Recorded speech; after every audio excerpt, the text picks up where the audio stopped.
China's new political leader, Xi Jinping, studied in Iowa in 1985 and then visited the U.S. in 2012. Do you expect that there will be any changes in China's foreign policy towards the U.S. economically? And will that affect the bilateral trading relationship? We always focus in on what the leader of China thinks, whether it's Xi Jinping or Hu Jintao. But we got to remember that this is a collective system. And Xi Jinping is just one person on the 7-member standing committee. There are a lot of elders who also have influence. And so I don't know that because Xi Jinping goes to Iowa that he'll be much better to the U.S. in terms of trade relations. I think at this point, yes, there will be changes in the Sino-U.S. trade relations. I think probably we'll see things deteriorate because we're at a point where Americans, as well as other people around the world, are much less tolerant of China's mercantilist behavior. And especially in a declining global environment, we see trade really at a crossroads right now. I think the relationship could deteriorate. Okay. Sorry. All right. And I guess in the same vein, maybe a question is, do you think there's a possibility of potentially escalating conflicts in the Asia-Pacific with China and its neighbors, perhaps because China's economic growth is slowing and it will look to distractions? Well, right now we're seeing a very serious situation between China and Japan over the Senkaku Islands, which the Chinese call the Diaoyus. The Chinese have problems not only with the Japanese, but also with the South Koreans, with countries around the South China Sea, with India. So China is trying to push out beyond its borders and control territory under the control of others. This is not a good sign. It very well may be related to deteriorating economy, but remember, these territorial claims have existed for quite some time. And it's not just the territorial claims that are an issue. China claims the entire South China Sea as an internal Chinese lake, and it is impinging on the notion of freedom of navigation. If there's been any consistent theme in American foreign policy over the course of 200 years, it has been the defense of the right to travel over international waters. So this brings China into potential conflict with the United States. We've seen a number of serious incidents over the last 4 years between Chinese and American vessels, and I don't see this situation getting better. I guess on a more micro scale, a major problem that isn't as well regulated in China is corruption and bribery, whether in the government or in businesses. And last year saw all these scandals of mistresses and like Chongqing. And so do you think there could be one thing that China should start with in order to ameliorate the situation? Yes, it needs to become a liberal democracy. Look, corruption thrives when there are two conditions. One of them is an unaccountable political system, and the other is excessive government interference in the workings of the market. And both of those conditions exist in China. Also, what we're seeing, I think, is corruption getting worse. It's hard to really figure out whether the amounts of money are getting bigger, but there's a lot of indications that they are. And this is end-of-regime behavior.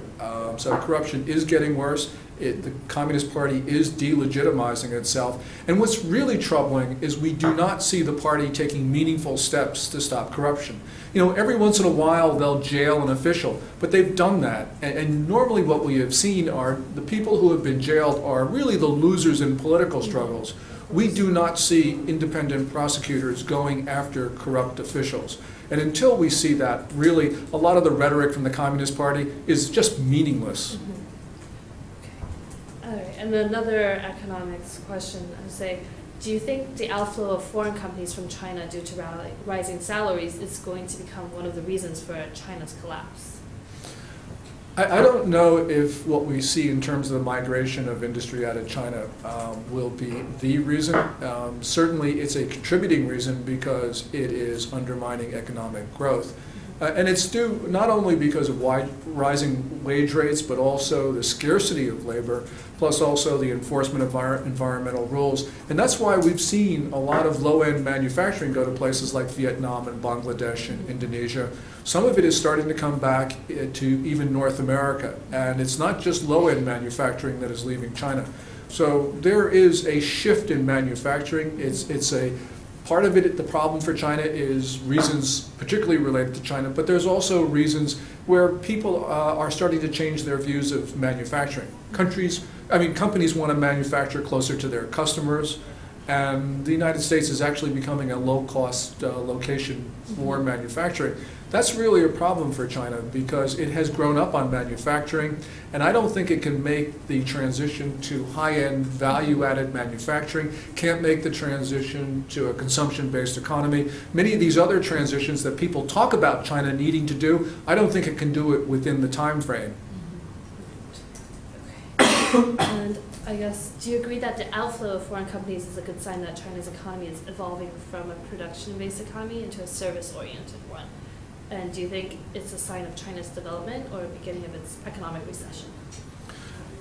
We see a lot of companies investing abroad from China, and that is a very bad sign in terms of the Chinese economy because it basically means that these companies, these enterprises, don't see the opportunities in China that they did before. If they did, they would be investing at home.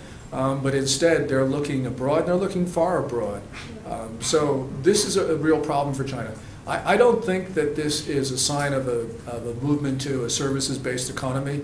I think that that's a long way off. I know China has numbers that show that, but then again, that's what they want to show, and there are other indications that that is not happening at the speed that Beijing claims.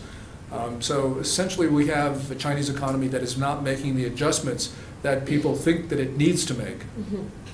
Okay. One of the major questions is, would you think that it's possible to have more than one superpower in the world? Sino-American relations in the next decade will probably focus, hopefully, more on cooperation than conflict. But do you think it's possible to achieve a win-win situation, either economically or politically, between the U.S. and China? Well, there have been situations when there's more than one superpower in the world. That was the Cold War. So clearly it's possible. I don't think China will become a superpower because I believe that China has reached an inflection point. We're going to see the problems become much more evident, and I don't think China will be able to make the transitions that other people expect it to. China is taking on all of its, or many of its neighbors at once is a very bad sign. It shows a lack of strategic calculation, perhaps disarray in the policy-making community in Beijing. And so China's day in the sun is, I believe, just about over. Okay.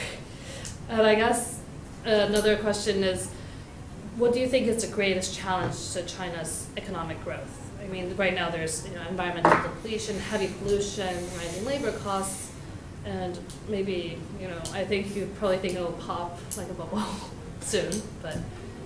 The greatest challenge to China's economy is China's political system. Right now, we have a political system that is not permitting or implementing the reform that everyone believes is necessary.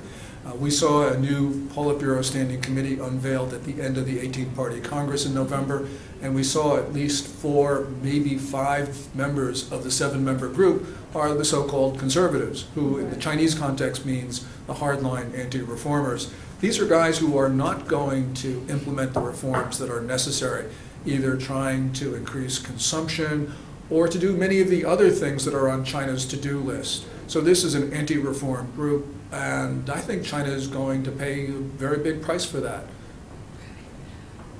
I guess these are the questions that I've asked, that I prepared, but I guess personally, I guess I do have some questions. I mean, how did you decide to focus on China so exclusively, and this, your background is half Chinese, right? And so how did you get into?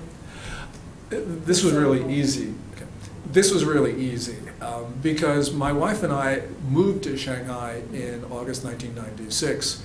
And when we were there, I can remember the first days my wife getting on the phone and saying, "Mom, China's not communist anymore." And I agreed with her. But as we lived there, as we worked there, as we traveled around the country and talked to people, it became evident that China really was very different than what it appeared. Because I had many clients, because I was practicing law, who would buzz into Shanghai, stay at the Grand Hyatt, which is one of the most impressive hotels in the world, and they would say, "China's not communist anymore." I thought that my perception of the trajectory of China was very different from the dominant global narrative, and so that's why I decided to write the book. Yeah, I guess. Yeah, I feel like when you're in China, you can just live the expat life, and you know, I've been in China for a while too. I went to KU, I went to Hopkins Nanjing last year, and it's more like if you choose to immerse yourself in the culture or in the politics, then you can really see the real China. But if you just choose to, you know, stay in the hotels and, you know, mingle with foreigners, go to the foreign bars and restaurants, then you only see one perspective.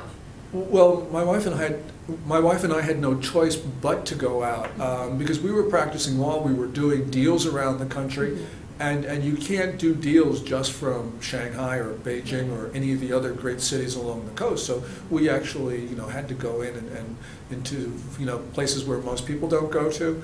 And just talk to people because we were doing deals, and so you end up getting a sense of what's going on.